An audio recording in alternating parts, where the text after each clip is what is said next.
I don't always look this vampy glam, I promise, but I am quite enjoying this makeup look today. I'm having a lot of fun with eyeshadow lately, if you haven't noticed. I'm sorry I haven't uploaded a beauty tutorial in a very long time, but one day maybe when I have time. As if that will ever happen. Hello there, welcome back to The Closet Historian and back to my sewing room, where today we shall not be sewing, we will be crafting. Today I'm going to be showing you all how I made this black beaded necklace inspired by Victorian jet mourning jewelry. It was a huge trend in the Victorian era to go into long periods of mourning, so it would be long stretches of time where ladies would only be wearing black. And of course, eventually you could start adding in more frivolous things like jewelry. Once again, jewelry was actually more of an evening thing in the Victorian era. It was very sparse or like demure usually in the daytime, but at nighttime you could get away with sparkly things, even in mourning after, 6 months, a year. Once you were past the first hurdle of mourning, you could start adding sparkly things as long as they were still black. Though black jewelry like this wouldn't only be worn for mourning, black was a very popular color for evening wear in general as well. Not all black evening wear or black things from the Victorian era are mourning things. Some were, of course, just a stylish fashion choice as well. So let's jump on in and I'll show you the techniques I used to make this necklace. I've set up a little beading area here over on my desk with this velvety beading mat. They're super useful for doing work like this, or any kind of beading really, just because it keeps it so that your beads don't move around or don't roll around or away from you. Very useful to keep a clean working area when it comes to this sort of thing. I have a variety of different sizes and shapes of black glass beads here, and a few different types of black seed beads even, just different sizes that I wanted to test and see what I wanted to use in the end here. Black glass beads do a good job of replicating the look of jet, although jet is actually not a mineral, it is a mineral-like material. It is a type of coal, actually, a compressed wood substance, basically. So that's what actual like Whitby jet and all the Victorian jet is, as opposed to this glass, and it actually has a different thermal conductivity. So black glass, of course, is cold to the touch, whereas actual jet would not be, because it just conducts heat differently, that material. So black glass beads provide a very similar look, although have a different touch and feel, interestingly enough. The way I constructed this necklace today, as you will see, is a little bit of trial and error and just deciding what I want as I went along, but I did, of course, make this pattern afterwards. For any of you who want to replicate this necklace I'm making today exactly, you can reference this image. I have both the color-coded version here and the black and white version linked over on my Pinterest, and I have linked to those in the description of this video. I have this little mock-up necklace here, which is similar to the one I'll be making today, but actually I made a couple of weeks ago, and it centralizes around this interior, like kind of choker here, and I want to keep that the same length on the new necklace I'll be making today, so I'm keeping this one nearby as a reference to look to as I continue to bead today's necklace. I'll be using this Beadalon flexible beading wire to make the main body of the necklace today, the sort of choker portion that makes up the foundation for this festooned style that I'll be working on today. So I'm going to cut about 24 inches, maybe 22 inches of this. I wasn't measuring it in any way. I just cut enough to do the base of the necklace. And I'm just going to use this little spring that is created for this purpose to hold the end of my thread for me. You could, of course, use washi tape or scotch tape or anything like that. It's just nice to have a little stopper at the end of your thread, of course, while you're beading along. I'm going to grab some of these size 5 millimeter round glass beads here, and then I'm going to put two, I think in between here, of this size 3 millimeter black glass bead. These are fire polished Czech glass beads. They're rather inexpensive online. I really love the look of them, however. So I've just sort of laid out a little pattern for myself. I'm just going to start threading these onto my wire, but I'm going to start with a tiny seed bead. I'm going to use a tiny seed bead in between each of the rest of my beads for this project. Currently I'm starting off here with a size 15 Charlotte cut black seed bead here. I do actually end up switching to a different seed bead because the holes in these ones, these beads are just so absolutely minuscule. The Charlotte cut beads are my favorite. They have like a facet in them, so they spark a little bit more, but I ended up switching over to these other size 15s. They're both labeled size 15, but these ones seemed a little bit larger, and the holes inside them were definitely a little bit larger, so they were easier for me to string onto my thicker beading wire here, and those tiny, tiny beads were slowing me down, so I switched over. So again, you see me threading on my first size 5 round bead here, and then a seed bead, then one of the size 3 millimeter beads, then a seed bead again. So just putting a seed bead in between each bead here, it creates a nice little look that I quite like, and I use in a lot of my jewelry making, I suppose. So I'm just stranding these on, and then I decided here to start switching it up and add a few other different shapes. So I'm going to use some more of those round beads and then use some of these small teardrop shaped ones as well. So I'm just creating a little pattern. Again, I will have linked to the pattern below if you want the exact pattern for the side of my necklace here. So you can reference that image if you want to replicate my pattern exactly. But I'm just adding on a few of these little teardrop shaped beads with their nice large facets that really catch the light. So those are quite nice, but again, seed bead in between each one. I'm just going to go ahead and thread these on until we get down to a more interesting portion of this necklace.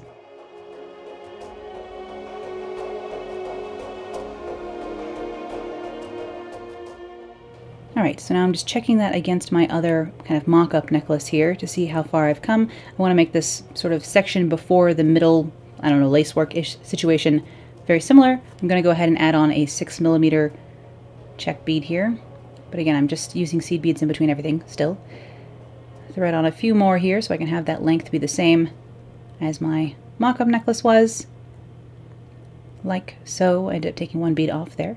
And now I'm going to do something special, and that is I'm going to thread on a metal crimp bead. Of course, I chose black crimp, so this would be not very noticeable, but I'm going to thread on a metal crimp here at the beginning of where like the festooning shall happen, because I'm going to need that crimp later on. So do not forget the crimp, you will need it. Now I'm going to be beading the sections that are like the tops of the triangles for my festoons, and these I want to be about an inch across. Again, I'm using that other first necklace as a reference here, but this basically I'm just trying to create a 1-inch section up at the top here. I ended up using 2 3mm, 2 5mm rounds, then 2 3mm again, and then I have 2 seed beads next to these large 8s I'm about to slide on. There are 4 larger beads in the center of this particular pattern of necklace, and this is going to be where the first one will be, and I just decided to use 2 seed beads on either side of that large bead as opposed to just 1. Sometimes I use more seed beads at the beginning and start of where the festooning will begin, just so that it gives it a little bit more slack for the large beads don't rub up against one another. It just helps it lay a little bit nicer.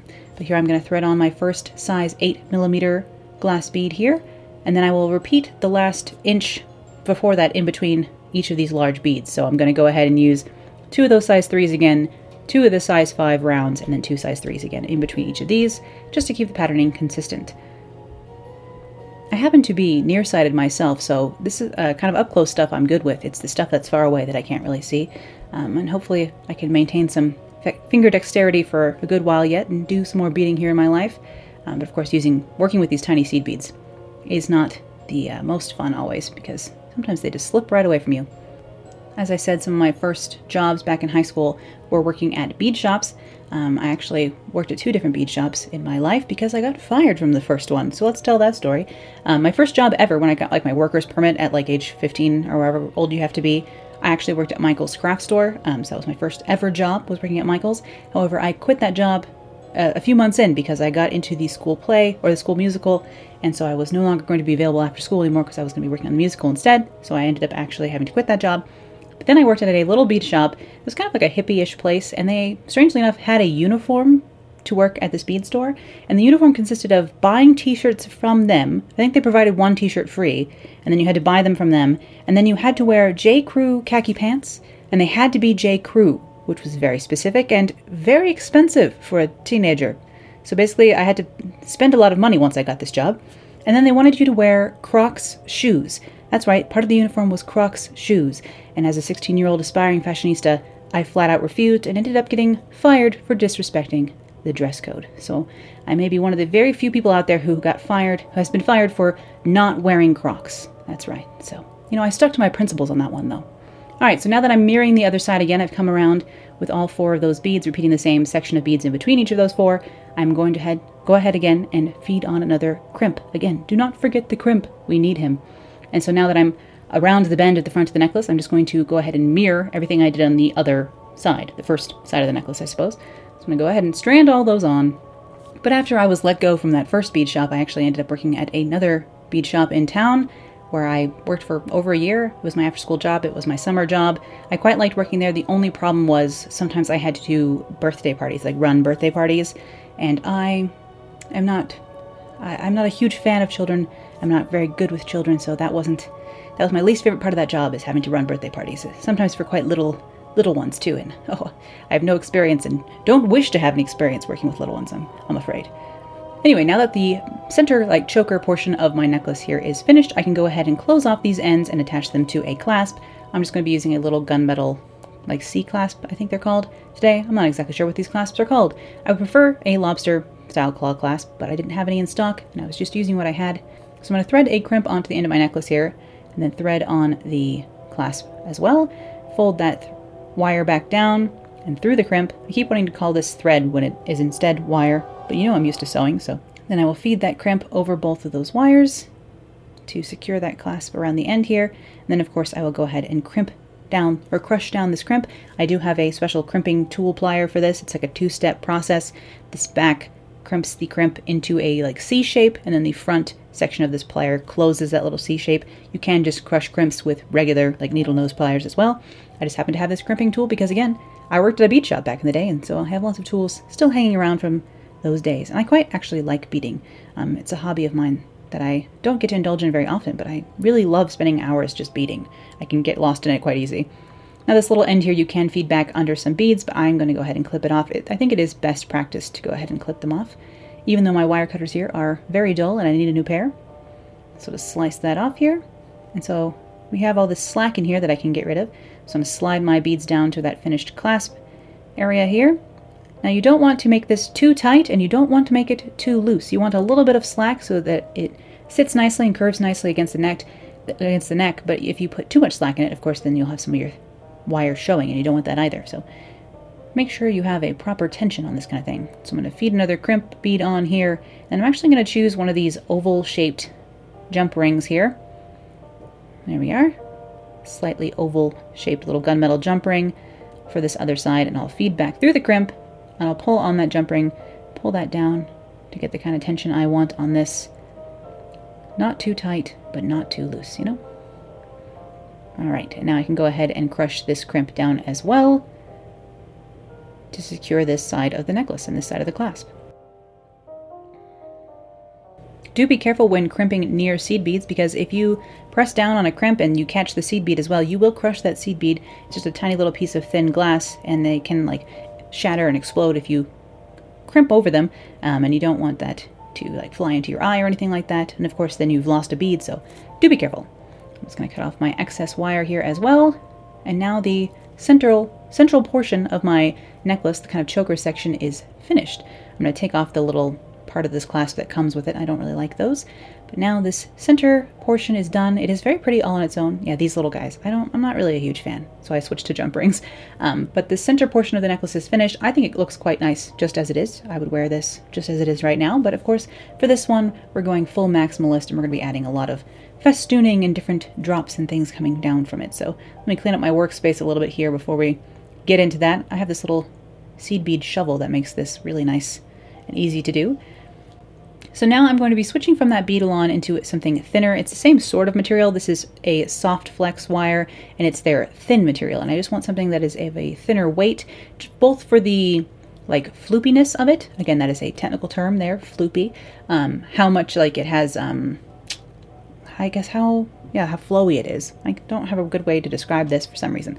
But the thinner has a good like drape to it, and then it also is I'm going to have multiple strands of wire going through some of these beads, so the thinner it is, the easier that will be to do. So to start off with this center festooning kind of area, it's just what I've chosen to call it for some reason, I'm going to go ahead and thread this thinner wire through the crimp we left in the design earlier. So that's why that crimp is so important, because that's how I'm going to anchor this extra wire in this whole central like lacework festooned area. So I'm going to stick that through that crimp and then up through a few beads above it just to anchor it kind of inside. And then I will go ahead and crush this crimp down to hold this wire in place, attach it to the base necklace basically. Kind of have like a base choker necklace here in the center, and then everything else works and is built off of that. So just going to, again, two-step crimping process here to secure that down. And our little nonsense utility room here down in the basement has stopped making noise in the background, so that's nice, honestly. So now I have this wire attached onto my necklace, and I can start beading the little triangles that drop down from here. Now this outermost triangle, I do make a little bit longer on this outer edge so that the triangle itself points down towards the décolletage as opposed to pointing out towards my shoulder. You can do whatever you want with this. You can get really fancy with this sort of patterns going on with this kind of beadwork. I'm just going to feed on 3 seed beads to start, then one of my size 3mm beads, and then another seed bead, a 3mm, a seed bead, a 3mm, for a total of 3 3mm, and then I will have one of those round beads just there, one of these 5s, and then I will use 3 3mm either side of that as well. But the big distinction for once I'm starting to do this festooning and like the legs of my triangles and stuff like that is that I always start with 3 seed beads up by the base necklace, and I end with 3 seed beads down by the teardrops. So that's the big thing to note from here. because I didn't note it on my pattern. I didn't include the seed beads on my pattern for this, just because I figured I could just say, put a seed bead in between each bead and you would get that. You know, I wouldn't have to draw every single seed bead. Move some of this nonsense out of my way here. Get out. All right, so now I have my first little side of my triangle here. I'm going to go ahead and start feeding on the drops. So what I've done here is I've fed on the 3 seed beads at the end. Then you can see that round bead, one of these larger teardrops, and then I'm going to feed on a size 8 Czech glass bead here, one of these large beads that we used in the center of the main choker here. This is inspired by a necklace that I saw listed as vintage on Etsy that I really liked. And I thought, I could make that. And then I saw it listed also on eBay from a couple of other sellers, and so I don't think it's actually vintage. So I feel no remorse in copying it, seeing as they're trying to pass off something as vintage that isn't. So that's a shame. But I'm just fed a seed bead onto the very end of this little drop area, and then I'm skipping over that seed bead and feeding my thread. I keep wanting to call it thread. Feeding my wire back up through that large size 8 round and back up through the teardrop as well. And just pulling that taut, so we have this little dangle now. I'm actually going to feed this end of the wire up through that size 5 round up here as well. Right here. If I can find the end of my wire here. Put this up back through here as well. And then I can bead the other side of this triangle. Wow, if I can get this. Again, eyesight and dexterity are kind of needed for this one. And apparently mine are not on the level anymore. Feed all of that through, pull taut, and you have your first little festoon drop. So again, you can just bead this other side to create that triangle shape. You can imagine how many different possibilities for different patterns and different shapes you can create doing this kind of thing. Just always make sure anywhere you're going to want to anchor your thread at the start or the end, you're going to want to have made sure you thread it on a crimp. Again, that's the most important thing to remember here. Again, I'm going to use the same 3 seed beads, then one of the size 3 millimeters. But here I am going to make this leg of the triangle a little bit shorter, just so that, again, it points down towards the décolletage. So I'm just using 2 of those size 3 millimeter. This is very confusing. So many numbers. I'm only going to be using 2 of the size 3 millimeters surrounding that size 5 in the center there, just so this leg of the triangle is a little bit shorter. You can see if I hold it up to here, you can see it's a little bit shorter than that first one. So my triangle shall point downwards the way I want. But now that I have that other leg beaded, I can go ahead and feed my wire through this size 8 up here along the choker. So I'm going to feed my wire through there.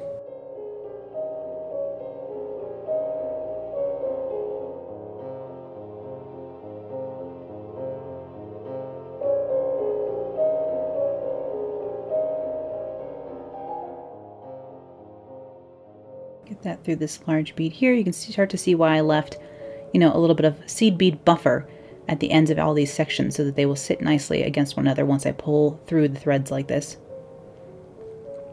All right, and now I can start on my second little triangle down here.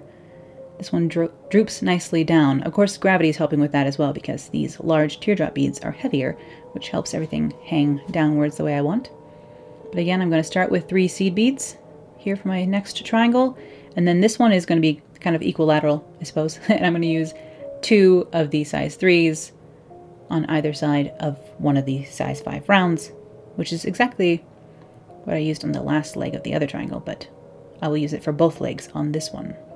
Hopefully this is making some sense, or at least you're seeing what I'm doing if I'm not explaining it properly. This is unfortunately the 4th time I'm recording this voiceover because I keep losing my recording, or it not recording properly, which is so much fun, as always. I don't know if I think it's Mercury retrograde, which again is a thing I don't believe in, and yet here we are. So I'm going to feed back up through those large beads, pull tight, same sort of thing. This is the center drop here. So again, I did make this one a little bit longer than the last, just because I want to have that drama of the center drop here. But back up through the size 8s up here on the choker, pulling taut, and feeding through all of my little festoons, like so. These are just black glass beads, by the way. The green shine you see on these is from my green lamp I have turned on here for our mood lighting. Of course, once we get to the other side here, we're going to feed back up through the crimp that is left over here as well. Just like we started from that crimp on the other side, now we will finish through the crimp that was left in the pattern on this side. So I will go ahead and feed my wire through the crimp that was left over here.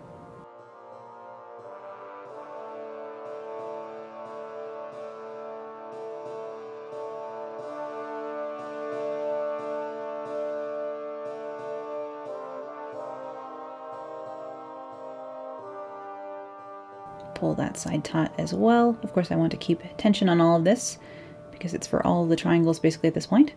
And now we can go ahead and find my crimp over here. And having fed through that crimp and up through a few of the beads, I can go ahead and anchor this off by tightening this crimp. Again, be careful not to crush any seed beads.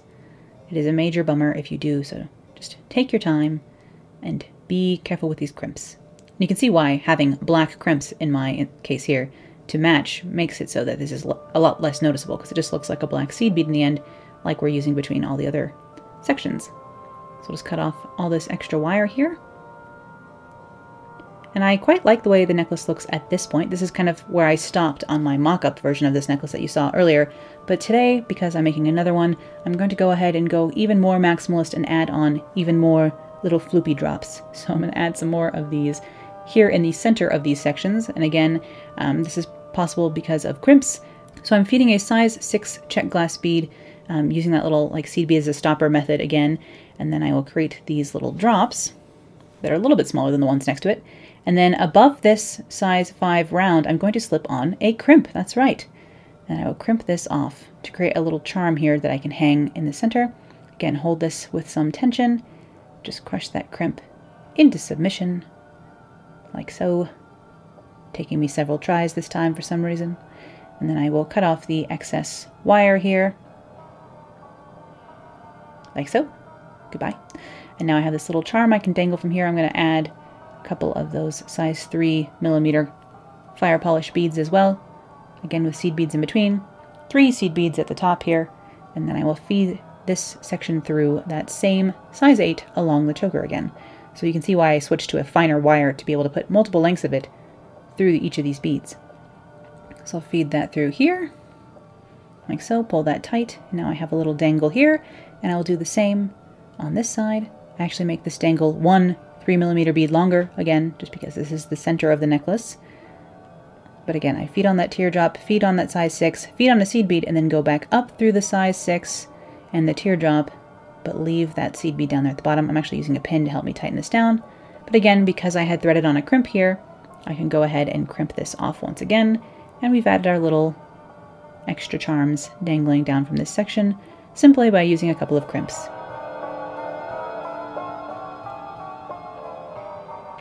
I can imagine something like this would look quite nice in all clear or silver lined beads, and then using silver crimps would blend in quite well. It might give a nice kind of like morning dew or very like wintry kind of snowflake look. Something I was thinking about might be fun to try. Let me know if you are enjoying this beading tutorial situation and would like to see more beading from me in the future, because it is something I enjoy doing. I'm going to clip off this extra here, and then I can replicate this same little flounce on the other side of this necklace as well. I'm trying to see which of these teardrops don't have chips at the top. Sometimes these teardrop beads are a little bit fragile and they get chipped up at the top, so I was trying to find nice ones for this, is what I'm doing here. But I'm going to do the same thing on the other side, like so, like you've just seen.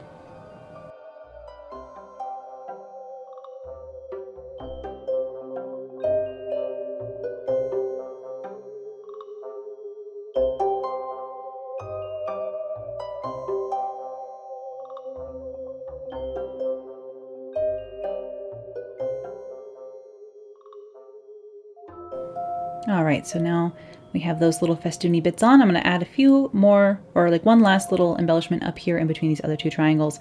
I'm just using the size 8s for this instead of using those big teardrop beads, because I want to save some of those teardrops to make earrings out of course, to match this whole situation. But I'm threading on a size 8 Czech glass bead and then one of the rounds, and then crimping that off again, creating a little charm here, just to hang in between these other 2 triangles up here. I think this is like the least successful part of this design, because this top portion works fine, but the bottom wants to droop right on top of that triangle. So I'm not sure what I need to change to fix that in the future, but you know, we cannot always have perfection in this life, so maybe it's a good lesson for me or something like that, you know?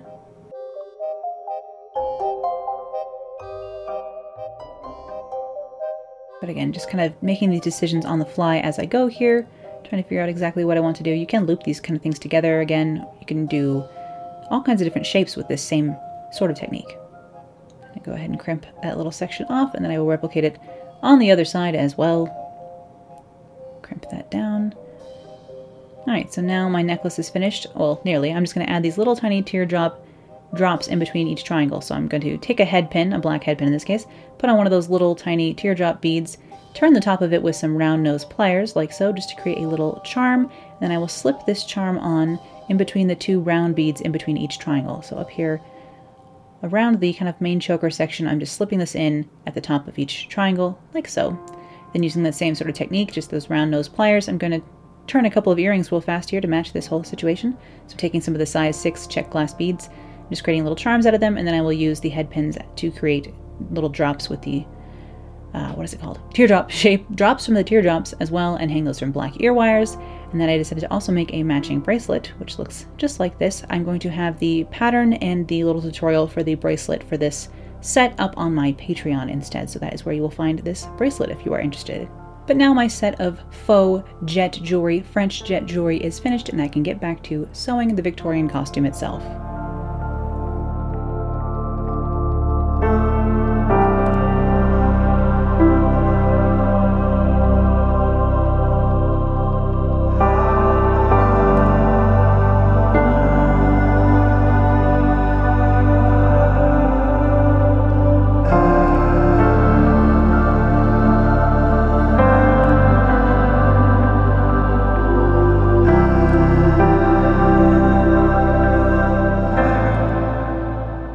Of course, is the finished necklace and earrings being worn here.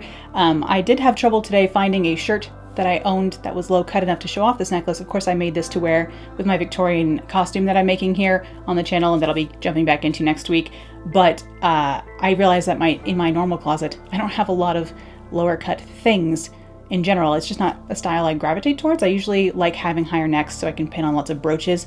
I'm more of a brooch person than a necklace person usually, but I do quite like the way this came out, and I hope you enjoyed today's project. I, of course, will be back with more costuming next week, so I'll see you all then.